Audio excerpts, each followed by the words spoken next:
আম্মু আসসালামু আলাইকুম। ওয়ালাইকুম আসসালাম। কেমন আছো আম্মু? ভালো আছি। তুমি দেখি কি কিনছো আম্মু? ঘাড়ের শুধু শুধু ঘরেরা ওই দিন যে গেলা কি কিনছো? কিছু কিনে কেন আম্মু? কিনে দেয় না, বাবার কাছে টাকা নেই বেশি। কি বলো আম্মু, তোমার আব্বুর কাছে তো অনেক টাকা। বেশি টাকা নেই, অনেক দাম। অনেক দাম। হুম। কোথায় কোথায় গেছিলাম আম্মু? হচ্ছে আগে গেছিলাম রাসলক্ষ্মী, হুম। তারপর গেছিলাম জমজম, তারপর গেছিলাম যমুনায়। ওরে বাপরে, অনেক মার্কেট করছো, কিছুই নাও নেই আমার। কিন্তু রাসলক্ষ্মী থেকে একটা ঘাড় কিনছি। ও, অনেক সুন্দর না আম্মু? তা আমার জন্য কিনেছো? কিছু বাবাই আমাকে কিনে দেন না। না আমার সালামি দিব না আম্মু?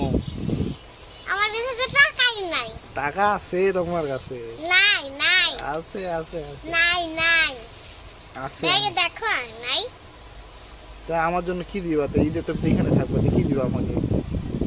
আমি তো তোমার ছেলে হবো, কি দিবা আম্মু?